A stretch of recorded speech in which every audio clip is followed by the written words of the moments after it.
good to see you, or at least be seen by you. I wish I could see you too, but this doesn't really work that way, does it?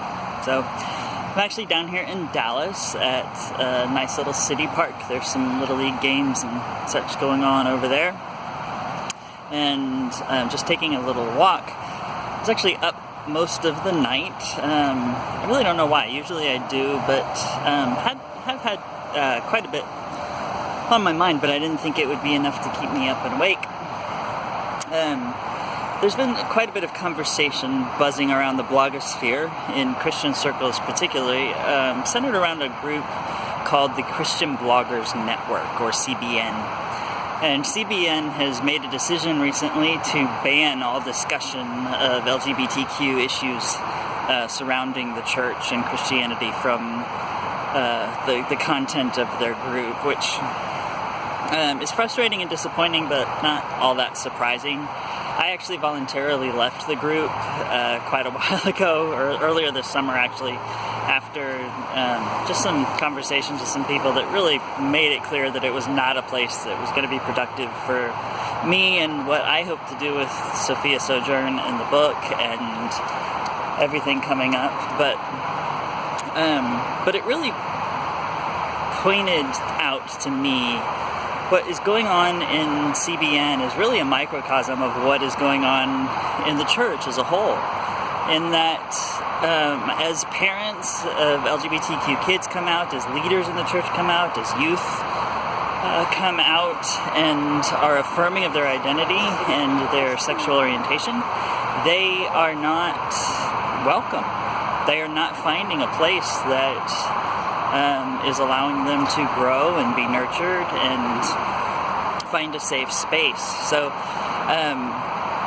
much like this bloggers network, the conversation is merely shut down. And it got me thinking as I was writing about this conversation and journaling about it, and I kept saying the fundamentals are thinking this, and the fundamentalists are thinking that, and the progressives are thinking this. And it got me thinking about that word fundamentalist. And I thought, maybe we're totally misusing that word. And the fundamentalists, allegedly bringing us back to the fundamentals of the Christian faith, I think have totally missed the mark. It's not fundamental Christianity at all. It's moralism and legalism, cleverly disguised under a religiosity that they are calling Christianity. If we want to get back to the fundamentals of Christianity, it's very simple. Love your neighbor as yourself. Love the Lord your God with all your heart, mind, and soul. Christ never said that they'll know you're my disciples by the moral high ground that you are able to claim and hold. He said you'll know you're my disciples by the way that you love one another. What I'm seeing in groups like CBN, what I'm seeing in churches, ironically, I'm standing right across the interstate from Southern Methodist University, and it's bringing to mind the drama that unfolded earlier this year with the Methodist Convention. And what I'm seeing is not a church body that is known for loving one another. It's a church body that is known for creating an in and out group.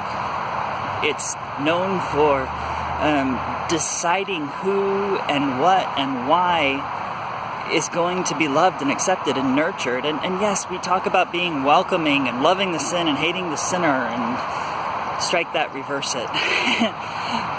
Little homage to Gene Wilder today. Okay, if you caught that, good for you. My point is, there's just so much that we are missing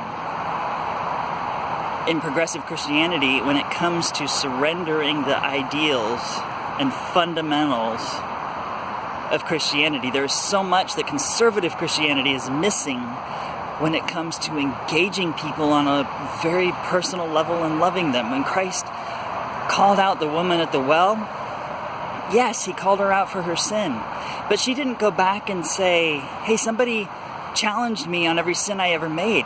She said she met a man that knew her sin. I've had so many people challenge me on what they believe to be sin in my life without knowing me. And that's just mind-boggling to me, that they would put their concept of morality, their concept of faith and Christianity and dogma and legalism above any concept of knowing me as a person. And I hope I never again fall into that trap, because heaven knows I've been there before. So that's what's been on my mind. I hope you're having a great week. I will have another podcast up tomorrow and some more stuff on the blog for us here pretty soon. So again, hope you're doing well. Love you guys. Have a great week, and I'll talk to you again soon.